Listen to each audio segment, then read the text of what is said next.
삶을 담는 공간 도시. 도시는 사람과 사람이 이룬 문화, 경제 등 수많은 요소들이 상호작용하는 거대한 공간입니다. 그래서 도시의 변화는 곧 사회의 변화가 되기도 합니다. 그렇다면 대한민국 제2의 수도 부산은 어떨까요? 1963년 1월 1일 부산은 직할시로 승격하며 꾸준하게 변화해왔습니다. 직할시 승격 이후 쉼없이 달려온 부산. 이제 부산은 대한민국 제2의 수도로서 글로벌 허브 도시라는 또 한 번의 거대한 도약을 준비하고 있습니다.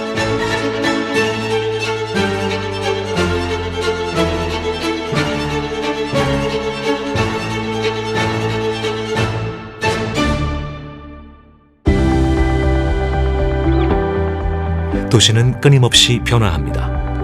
오밀조밀 사람이 모였다가 흩어지고, 가게가 개업했다 없어지고, 공장이 들어섰다 사라집니다. 최근 핫플레이스로 떠오른 성수동도 마찬가지입니다. 우선 여기서는 다른 데선 볼 수 없는 다양한 카페가 눈길을 끕니다. 독특한 분위기로 산책자에게 걷는 재미를 안겨주는 골목길들. 독특한 점은 골목을 차지하고 앉은 건물들은 멋지고 새로운 건축물이 아니라 성수동의 역사를 담고 있는 그대로라는 겁니다.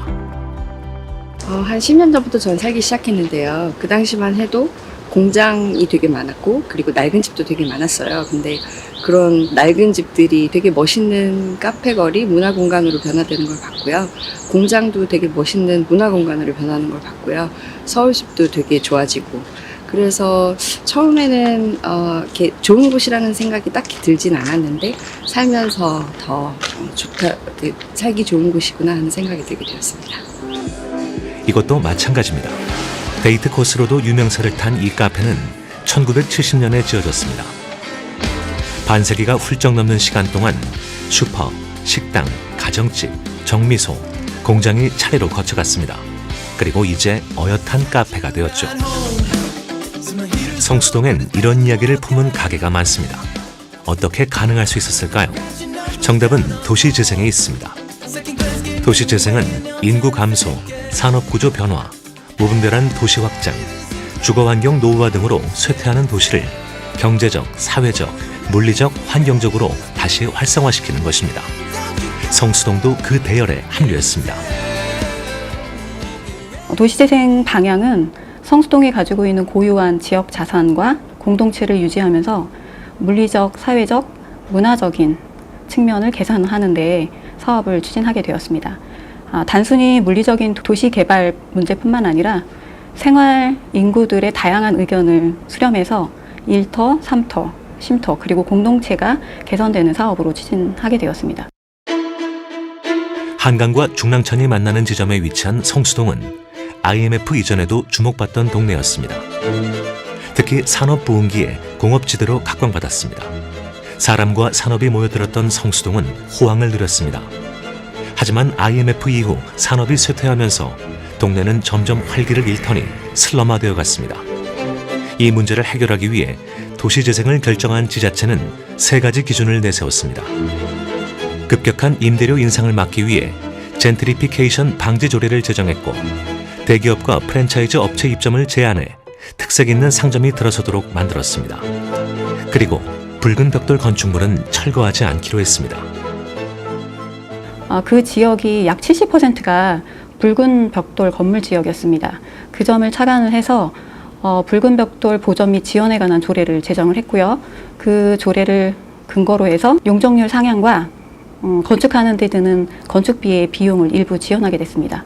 그래서 1980년부터 90년대까지 지어진 붉은 벽돌 건물을 부수지 않고 개선하거나 혹은 붉은 벽돌을 이용해서 신축할 수 있도록 유도했고요. 그 결과 특색 있는 경관 도시가 만들어져서 매력을 더할 수 있었습니다. 성수동 특유의 분위기를 만들어낸 정책들. 성수동의 오늘날 명성은 사람이 만들어온 지난 이야기와 시간을 지우지 않고 남겨둔 덕분이 아닐까요? 사업체들이 공장 중심이었는데 거기가 이제 준공업 지역이니까 공장 중심의 어떤 이 사업 구조를 조금 바꿔보자, 다른 것으로. 실제로 문화 콘텐츠를 강화해보고 그리고 그 지역에 20, 30대들이 좀 모일 수 있는 공간을 만들어보자 이런 개념들이 있었습니다.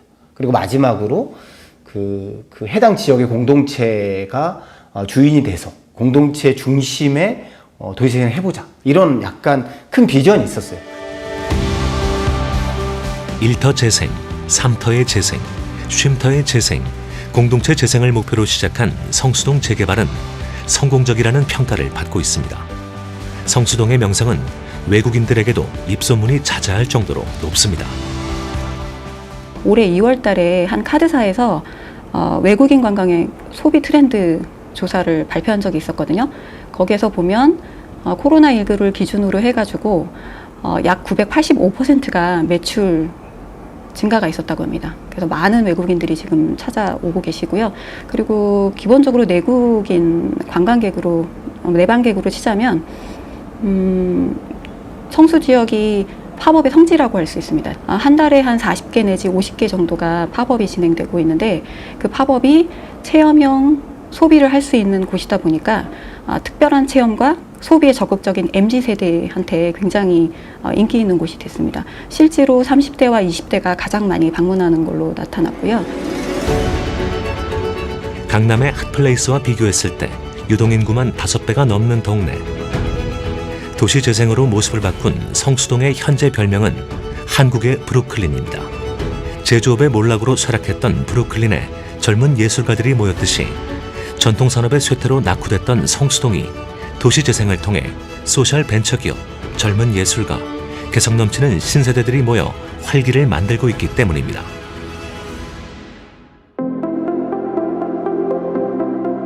부산에도 이와 같은 사례가 있습니다. 이곳은 재생건축으로 탄생한 부산의 핫플레이스입니다. 여기선 독특한 풍경을 만날 수 있습니다. 높다란 천장과 낯선 인테리어 소품들, 그리고 의자와 테이블까지 예사롭지 않아 보입니다. 사실 이곳은 공장이었습니다.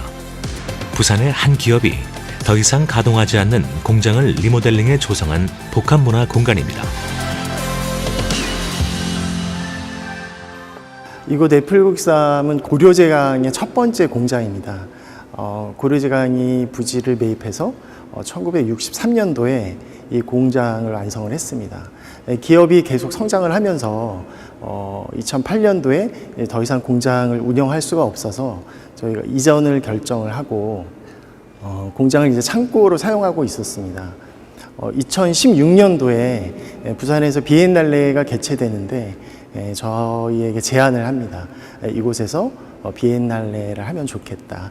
저희도 고민을 하던 차에 이 공간을 문화공간으로 만들면 공장이 진정한 보존이 되겠다라는 결정을 하게 됐고요. 그를 계기로 문화공간으로 만들게 됐습니다. 코로나 전에는 연간 방문객 60만 명을 기록했으며 지난해에도 40만 명이 찾아온 부산의 핫플레이스. 복합문화공간 F1963은 부산의 랜드마크가 됐습니다. 이 공간에 대기업도 큰 관심을 보였습니다. 현대모터 스튜디오 부산은 디자인 투 리브 바이라는 공간 컨셉에 따라 우리의 일상을 풍요롭게 만들어주는 문화와 예술을 경험할 수 있는 문화적인 공간이 되고자 합니다. 또한 이곳은 F1963에 위치를 하고 있으며 매해 2, 3회 새로운 전시를 만나볼 수 있고요. 현재는 6번째 기획 전시인 내 친구의 집은 어디인가 전시를 하고 있습니다. 부산을 더욱 특별하게 만드는 복합문화 공간. F1963은 재생의 아름다움이 더욱 돋보이는 공간입니다. 설비 라인이 있던 공장은 전시와 공연이 가능한 장소로 재탄생했고 대형 크레인이 매달려 있던 자리는 동서고전 지혜의 북타워가 세워졌고 공장 천장을 허물고 조성한 마당에서는 다양한 문화예술 행사가 개최됩니다. 테라로사에 가시면 앉아 계시는 철제 테이블은 옛날 공장의 바닥이었습니다. 그 철판들을 가지고 저희가 재생을 해서 만든 거고요. 그리고 공장을 처음에 설립했던 이 공장에 근무했던 노동자들이 오셔서 말씀을 해주시는 것이 옛날 공장의 기초 바닥을 저 수영강변에서 돌을 주워서 이 바닥 기초를 한 거예요. 그래서 사실 저희가 그 스토리를 알게 되고 나서는 그걸 버릴 수가 없더라고요. 그래서 저희가 모든 것들을 보존해서 이 공장이 어떻게 지어졌고, 그리고 이 공장이 우리 산업에 또 어떤 기여를 했는지를 보여드리기 위해서 노력을 많이 했었습니다. 부산 사람들이 만들어낸 부산의 이야기를 허물지 않고 오롯이 남겨둔 곳. F1963은 이제 부산의 오늘 이야기를 써내려가고 있습니다. 부산은 요동치는 한국 근대사의 중심 도시입니다. 한국 전쟁 땐 피난민의 도시였고 임시 수도가 되기도 했습니다. 전쟁의 참화를 피해갔기에 이후 난개발이 이어졌습니다. 지금까지 재개발과 도시 재생이 빈번하게 진행되는 이유입니다. 이렇듯 부산은 재생과 개발을 번갈아가며 새롭게 진화하고 있습니다. 부산 도시개발의 성공 사례는 이곳에서도 찾아볼 수 있습니다. 10년 전인 2014년에 시민들에게 개방된 부산 시민공원. 면적 47만 제곱미터에 테마별로 조성된 산책길은 시민들에게 더없이 편안한 휴식을 제공합니다. 부산에서 없어서는 안 될 소중한 공간이 된 것이죠. 평일에는 2만 명 정도, 그리고 토일 공휴일에는 4만 명 정도가 찾고 있는 시민공원인데요. 이 중에서도 이 시민공원에 여러 가지 핫플들이 있습니다. 이 피크닉 명소로 자리 잡고 있는 하야리아 잔디광장, 그리고 어르신들의 핫플인 항토길, 그것은 건강과 힐링의 공간이기도 하고요. 그리고 매주 주말마다 다채로운 문화 행사들이 개최되고 있습니다. 결론적으로 말씀드리면 부산 시민들에게 휴식과 힐링의 오아시스라고 보면 좋겠습니다. 부산 시민공원은 오랜 시간 동안 일본과 유엔과 미군이 번갈아가며 주인 행세하던 땅을 부산시가 넘겨받아 조성한 공원입니다. 캠프 하야리아 부대는 2002년도에 한미협정에 의해서 현재 부산 강석으로 이전할 계획을 가졌습니다. 그러나 2004년도에 이 개정이 재합의를 보게 되면서 강서구 이전은 폐기되면서 전면적으로 미군 부대가 철수하는 것으로 결정이 났습니다. 그러면서 2006년도 8월 10일 날 미군이 현재 이곳에서 전면 철수를 하게 되는데, 이 사진이 그런 의미에서 굉장히 좀 상징 있는 사진이라 볼 수 있겠습니다. 그리고 그 과정들 거치면서 2010년도에 한미 그리고 국방부로부터 이 전면적으로 이렇게 이전 합의가 이루어진 해가 2010년도였습니다.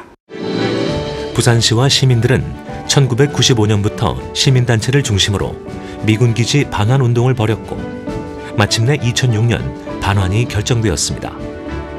그리고 2016년에 부산시민공원이라는 이름으로 개방됐습니다. 부산시민공원은 주변의 주거 환경을 조금씩 바꿔놓기 시작했습니다.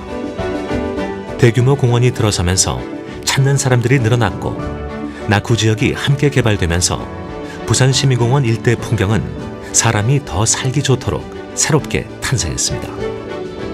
하야리아 시민공원이라고 대표되는 부산시민공원 같은 경우는 도심의 평지 지역입니다. 우리 부산은 자연적인 여건으로 인해 가지고 평지의 공원이 사실은 거의 전무한 실정인데 대규모 약 한 14만 평에 이르는 평지의 도심 공원을 가진 예가 바로 시민공원이라고 볼 수 있겠습니다. 시민공원의 특징은 교통의 접근성이 좀 뛰어난 그런 부분이 있고 평지이기 때문에 시민들이 찾는 데 좀 좋은 여건을 가지고 갖추고 있습니다. 또한 공원이지만은 문화 기능들을 갖다가 같이 그 계획에 담았기 때문에 시민들의 문화 향유적인 측면에서도 좀 큰 성과를 이루었다고 할 수 있겠습니다. 공원이 주거 환경을 바꾼 사례는 성수동에서도 찾아볼 수 있습니다. 뉴욕의 센트럴 파크와 런던의 하이드 파크와 같은 도심 속의 녹지, 서울숲입니다. 서울숲은 35만 평 부지에 2,350억 원의 사업비를 들여 테마공원 5곳과 기타 시설을 조성한 후 2005년에 개방했습니다. 지금은 성수동 주민에게는 일상을 함께하는 귀중한 휴식처가 되었습니다. 회사 앞에 서울숲이 있다는 게 엄청 큰 복지라고 생각을 하고 있어요. 만약에 이제 서울숲 앞에 회사가 없고 일반 다른 뭐 종로나 강남 쪽에 회사가 있었다고 하면은 이렇게 점심시간이나 퇴근하고 이런 이제 환경을 누리지 못했을 것 같아서 굉장히 만족하면서 회사 생활을 하고 있거든요. 제가 이제 서울숲 근처에 살지 않았을 경우에는 강남에서 살고 있었는데요. 그때는 이제 항상 도시 생활에 치이면서 살았는데 여기 와서는 계절이 변하는 것도 보고 그래서 그 자연을 접하면서 사는 그런 느낌이라고 해야 되나? 그런 기쁨이 있습니다. 서울숲은 2005년도에 개장해서 벌써 20년째를 맞이하고 있습니다. 이용적인 측면이나 관리적인 측면에서 매우 안정된 공원이라고 할 수 있습니다. 특히 공원 이용 프로그램들이 잘 되어 있다 보니 연간 방문객이 2003년 기준으로 850만 명 정도 됩니다. 서울시의 명소라고 할 수 있죠. 그러다 보니 만족도는 매우 높다라고 보여집니다. 침체된 공장지대였다가 도시민의 쉼터, 숲이 된 곳. 사슴 방사장, 곤충 식물원, 나비 정원 등 독특하고 다양한 테마는 자연의 일상을 담은 생태공원 분위기를 물씬 풍깁니다. 이러다 보니 서울숲은 지역 주민은 물론 서울 시민들에게도 큰 사랑을 받고 있습니다. 서울숲의 설계 컨셉은 일상을 담는 숲이었어요. 지역 주민들이 아니면 서울 시민들이 도심지에서 숲을 직접 느낄 수 있고 일상을 담는 그런 컨셉으로 뭐 특별한 건 없지만 일상을 공유할 수 있는 그런 숲으로 설계를 했습니다. 서울숲이 오면서 지역의 자연스러운 형상처럼 사람들도 많이 모이고 그러다 보니까 도시가 이 지역 주변이 좀 활성화되고 젊은 사람도 많이 있고요. 그래서 좀 활기차졌다고 할까요? 젊어졌고요. 어느 지역보다 가장 젊은 곳이라고 생각할 수 있을 것 같아요. 서울숲이라는 서울시에서 가장 큰 숲이 있다고 하면 서울시 모두가 즐길 수 있는 공간으로 만들어야 되고 모두가 즐길 수 있으려면 먹거리, 살거리 이런 것들이 병행해야 되잖아요. 서울 숲이라는 것은 사실 많은 시민들의 세금을 통해서 조성된 곳이니까 그 정도의 편익은 좀 나눠가는 게 맞지 않을까. 저는 그렇게 생각하는 입장이에요. 서울숲이 그런 의미에서는 기존의 주거 중심의 도시 재생을 플러스해서 문화 중심 또는 이제 생태 중심의 도시 재생까지도 견인할 수 있는 좋은 그 소재 또는 좋은 공간이긴 하죠.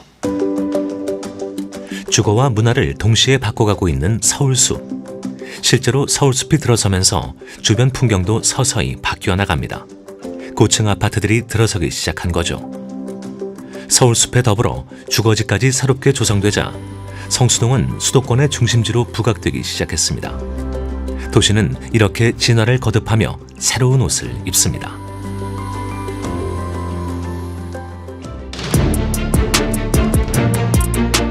사회적, 경제적 여건 변화에 따라 끊임없이 팽창과 수축을 반복하며 진화하는 도시. 특히 도시 발전에 영향을 미치는 변화는 경제활동 공간의 변화와 인구의 이동을 만들어냅니다. 이런 과정을 거치다 보면 어떤 곳은 성장하고 또 어떤 곳은 침체되거나 쇠퇴하게 됩니다. 개발이 진행되는 이유죠. 대한민국 역동의 역사를 함께하며 근현대 경제를 이끌어온 부산도 다양한 개발을 통하여 오늘날의 풍경을 만들었습니다. 센텀시티는 잘 아시는 바와 같이 대규모 개발 프로젝트로서 시행을 했는데 동부산 개발이 집중되는 그런 효과를 가져왔던 측면에서는 조금 한계가 있었다는 측면이 있고 만성적인 교통난도 좀 같이 동반을 했던 그런 부분이 있습니다.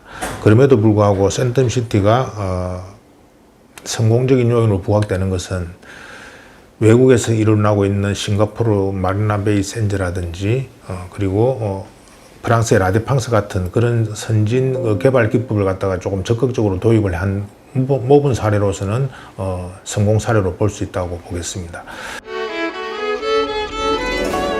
부산의 풍경을 바꾼 대표적인 개발 사례로 꼽히는 센텀시티. 센텀시티 부지의 옛 이름은 수영 비행장입니다. 부산국제공항이 김해로 이전하면서 김해국제공항으로 개항하고 이후 군사공항이었다가 69사단이 주둔하기도 했습니다. 1996년 부산시가 이 군사 부지를 매입했고 그해 12월부터 개발을 시작했습니다. 물론 쉽지는 않았습니다. 시작을 하자마자 IMF가 터져가지고 97년부터 해가지고 우리나라에서 건목이라든지 상당히 2000년대 초반까지만 해도 굉장히 어려운 시기를 겪었습니다. 그 당시가 바로 개발이 이루어지는 시기였거든요. 그리고 2005년도에 인프라가 개발이 완공이 되었지만은 IMF 이후에 그 침체기가 계속 지연됨으로 인해 가지고 초창기에는 분양이 좀 잘 안 되는 그런 어려움이 있었습니다. 그 당시에 분양 가격이 약 한 300만 원 조금 넘었습니다. 350만 원 정도 됐는데 요즘은 3천만 원이 넘잖아요. 그 정도로 금싸라기 땅이 되었다고 볼 수 있겠습니다. 그로 인해 가지고 부산이 조금 산업적인 침체 기간이 있었음에도 불구하고 IT라든지 산업 집적을 함으로 인해 가지고 부산이 새로 도약하는 계기를 마련했다는 그런 측면에서 좀 긍정적인 측면이 있고, 이를 통해 가지고 타 지역에서도 조금 벤치마킹하는 그런 사례도 있을 수가 있습니다. 센텀시티는 100% 완벽한 첨단 미래 도시라는 의미에 걸맞게 디자인적 요소가 돋보이는 독특한 건축물들이 눈에 띕니다.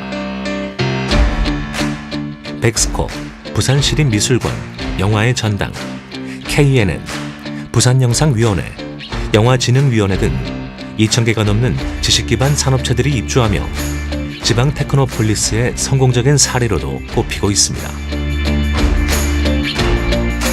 특히 유네스코 영화 창의도시 부산이라는 이름표는 영상 관련 산업이 집결되어 있는 센텀시티가 부산에 안겨준 의미 있는 성과이기도 합니다.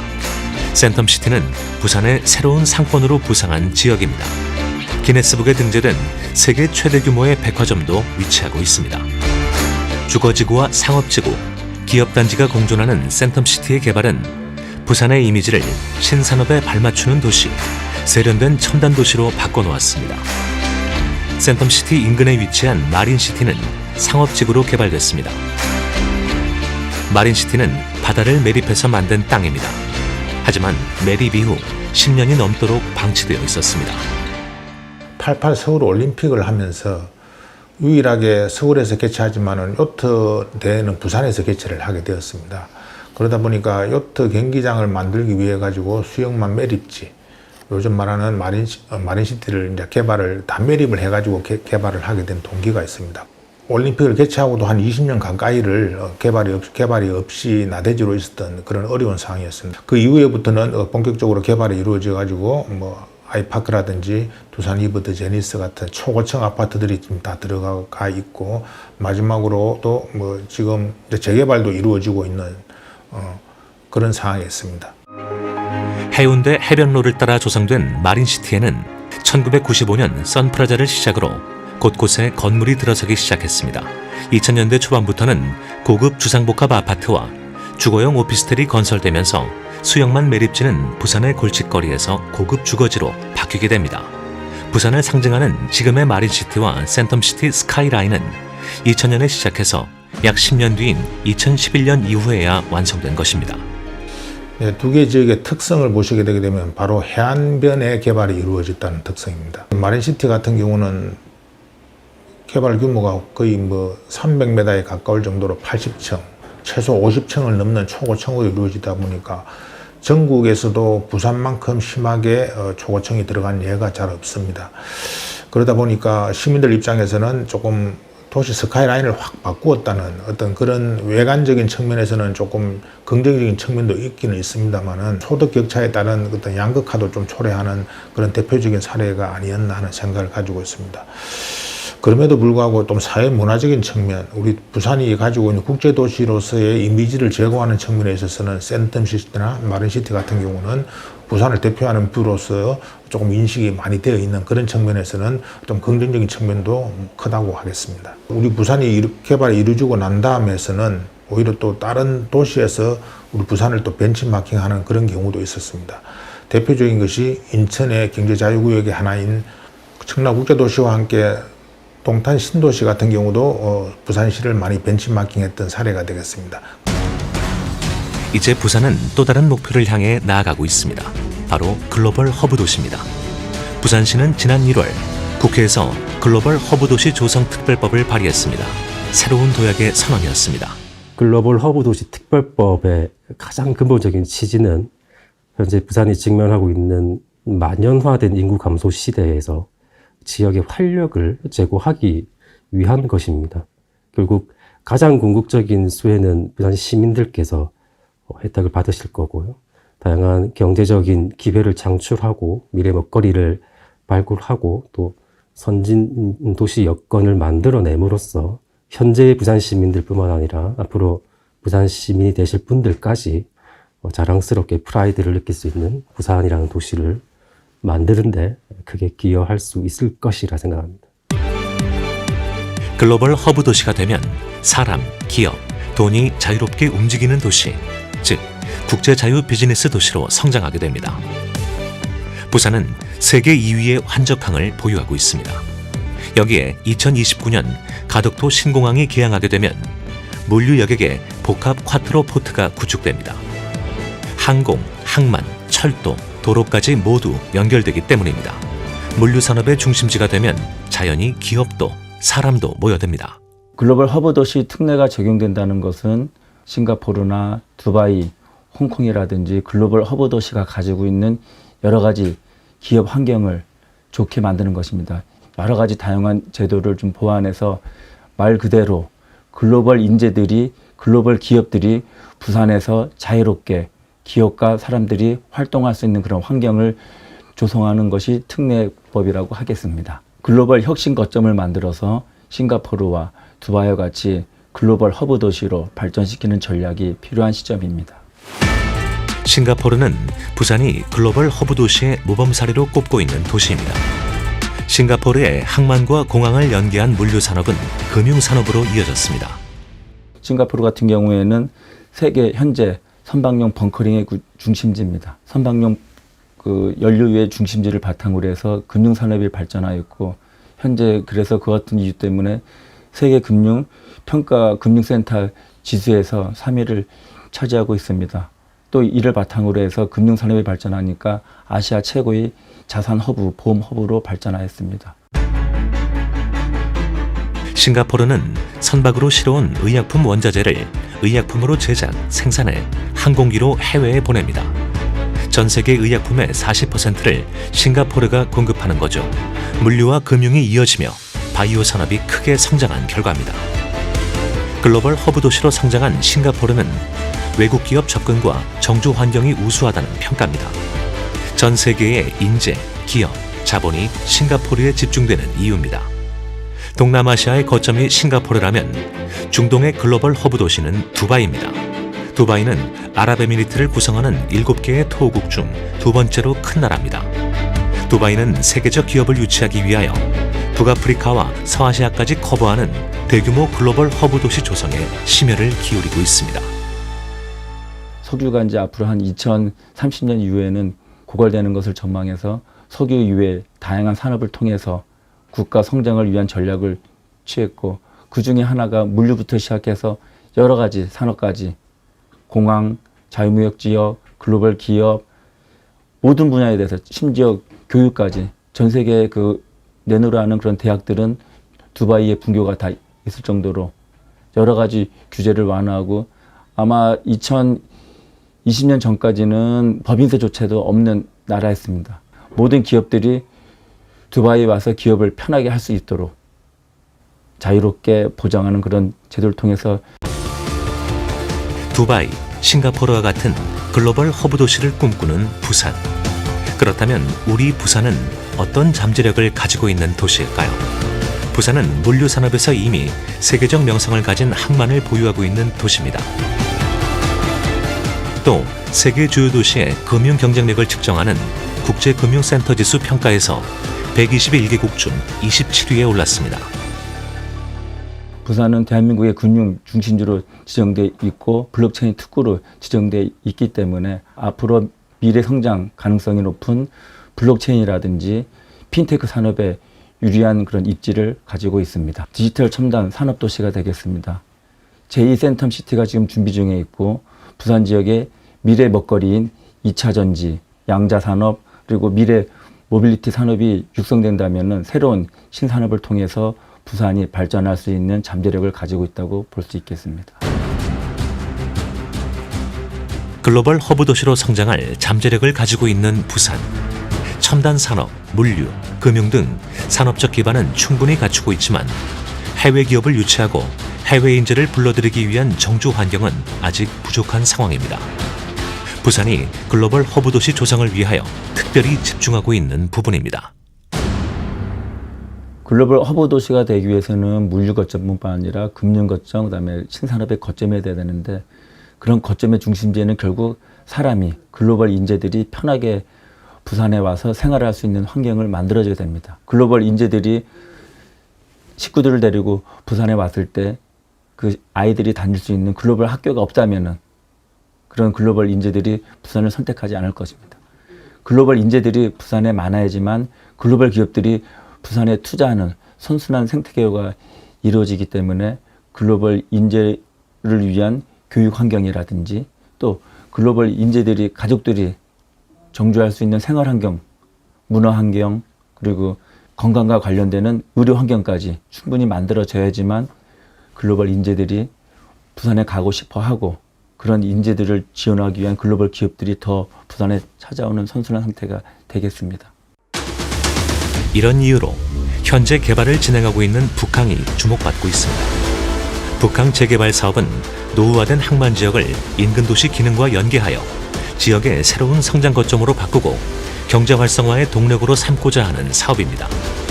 북항 재개발은 1, 2, 3단계로 나누어 진행하고 있습니다. 지난 2008년에 시작된 1단계 사업은 재래부두를 해양관광 거점으로 만드는 것이 목적인데 기반 시설의 90% 이상이 완공된 상태입니다. 북항 재개발 사업은 항만기능 재편과 원도심 연계 개발 필요성에 따라 추진되는 사업으로서 1단계 사업은 2008년 사업을 추진 착공하여 2027년 최종 준공을 목표로 추진되는 사업입니다. 현재 사업이 부분 준공되어 북항 지수공원 전면 개방, 이수인대로가 전면 개통되었습니다. 2027년까지 1단계 잔여 부분을 마무리하여 원활히 추진토록 하겠습니다.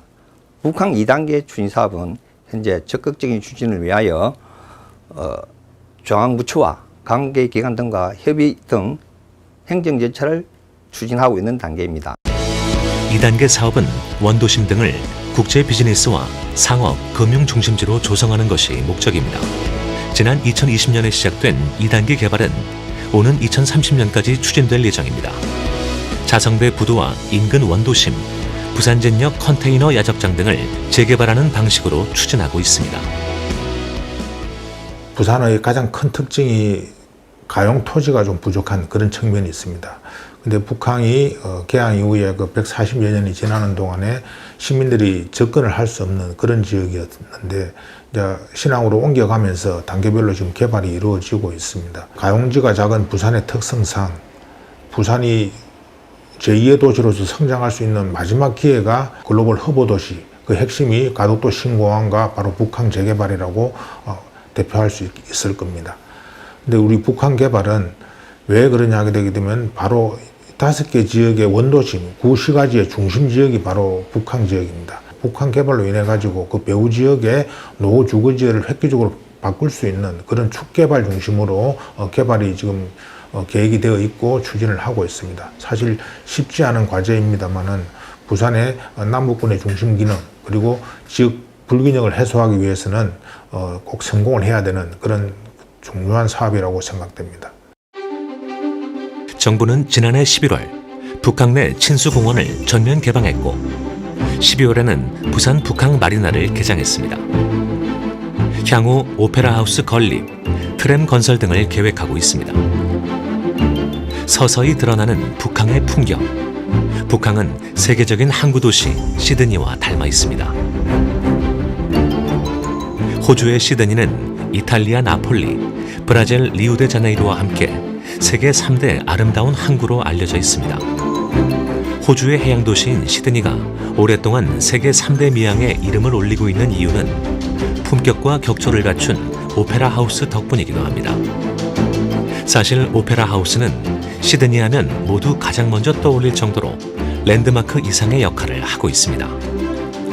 시드니 오페라 하우스에서는 매일매일 공연 무대에 막이 올라가고 열리는 모든 공연이 만석이라는 사실은 우리에게 시사하는 바가 큽니다. 그런데 오페라 하우스가 위치한 이곳은 바다로 연결된 항만을 재개발한 곳입니다. 부산의 북항 재개발을 떠올리게 하는 대목입니다. 해양 도시의 면모를 보여주고 글로벌 허브 도시를 상징하게 될 부산 북항. 이제 마지막 과정에 속하는 3단계 개발을 앞두고 있습니다. 3단계 개발 구역은 남구의 부산항 7, 8부두부터 신선대부두, 영도구 일대까지로 그 면적만 515만 제곱미터에 이릅니다. 원도심과 남구 일대 도시의 경쟁력을 강화하기 위하여 친수공간과 신도심 개발도 염두에 두고 있습니다. 현재 3단계 개발에서 떠오른 주요한 이슈는 55 보급창과 관련된 것입니다. 55 보급창 부지는 북한과 문영금융단지, 서면 도심을 연결하는 연결점이 있습니다. 이런 위치에 위치하고 있어 이전 및 개발의 필요성이 절실하다 하겠습니다. 글로벌 허브 도시를 지향하는 부산의 미래를 생각한다면 그 중요성이 더하다 하겠습니다. 만약 미군 시절 이전 대상지 확정과 소파 협상이 원활히 마무리되어 사전 절차가 모두 이행된다면 이간 부지에 대한 개발 계획을 수립할 계획입니다. 잘 아시다시피 그 부지는 상당히 크고 위치가 매력적이어서 모두가 관심을 가지고 있는 만큼 우리 시에서는 길을 열고 부산 시민과 학계, 전문가 등의 다양한 의견을 들어 신중하게 개발 계획을 수립해 나갈 계획입니다. 55 보급창 이전은 시민과의 합의, 법적인 절차와 협상 등 중대한 과제가 남아 있습니다. 하지만 대한민국을 대표하는 해양 도시, 나아가 글로벌 허브 도시로 나아가고자 하는 부산의 미래를 위해서는 이전을 마무리 지어야 한다는 목소리가 높습니다. 3단계 개발 구역은 부산역을 포함한 기존의 우수한 연결 도로망, 부산형 급행철도의 개통 등으로 접근성이 높아질 전망입니다. 주거지 또한 새로운 AI 기술이 결합하면서 더욱 진화하게 될 것입니다. 이러한 환경은 해외 기업과 인재를 위한 정주 환경 개선으로 이어질 것으로 예상됩니다. 북항이 부산의 상징으로 자리 잡기 위해서는 3단계 개발까지 계획대로 마무리되어야 할 것입니다. 북항 3단계 우한은 우암, 간만, 신간만, 신세부두와 영도구, 봉내, 동삼, 청학동 일원이며 올해 우리 시에서는 개발 기본 구상 용역을 착공할 계획이며 2026년 정부에서 예정하고 있는 항만 기본계획 및 항만 재개발 기본계획의 개발 구상 용역 결과를 반영하여 3단계 개발 사업을 추진할 수 있는 발판을 마련하도록 하겠습니다. 사실 부산의 글로벌 허브 도시 선언은 부산의 발전에만 머무르지 않습니다. 대한민국 균형 발전과도 관련이 있습니다. 국가의 발전에 있어 모든 역량을 한 지역에 집중하는 체제로 성공했던 국가는 역사상 단 한 나라도 없었습니다.